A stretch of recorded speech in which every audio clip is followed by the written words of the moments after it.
السلام علیکم ورحمۃ اللہ۔ دوستو، میں ہوں محمد طیب، آپ دیکھ رہے ہیں میرا یوٹیوب چینل الہی تحقیق۔ ہم یہ سنتے ہیں کہ روزے سے انسان کے اندر طاقت پیدا ہوتی ہے، لیکن کیسے؟ یہ ایک سوال ہے جو عام لوگوں کے ذہن میں آتا ہے۔ اصل میں حرارت جو ہے وہ ہمارے اندر 3 طرح سے پیدا ہوتی ہے۔ حرارت کے پیدا ہونے کا ایک ذریعہ اچھی تری والی غذا کھانا، اور دوسرا حرارت کا ذریعہ ہے کہ حرکت کرنا، اور تیسرا جو ذریعہ ہے وہ یہ ہے کہ معدہ کو خالی رکھنا۔ تو ان 3 ذریعوں میں سے جو تیسرا ذریعہ میں نے آپ کو بتایا ہے وہ یہ ہے کہ معدہ کو خالی رکھنا۔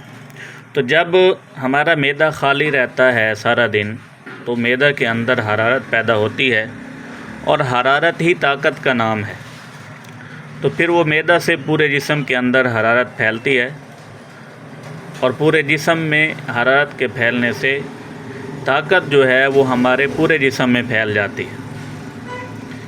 تو اگر انسان روزہ رکھے تو اس سے جو ہے اس طرح سے طاقت ملتی ہے کہ حرارت جو ہے وہ جسم کے تمام عضو میں پہنچتی ہے، اور اس حرارت کے پہنچنے سے ہمارے جسم میں طاقت پیدا ہو جاتی ہے۔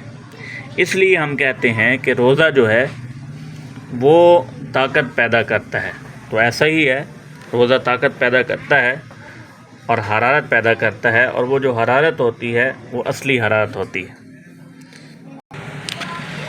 تو یہ تھی وہ وجہ جس وجہ سے روزہ جو ہے ہمارے اندر طاقت پیدا کرتا ہے۔ عام لوگوں کے ذہن میں سوال آتا ہے کہ کیسے طاقت پیدا ہوتی ہے؟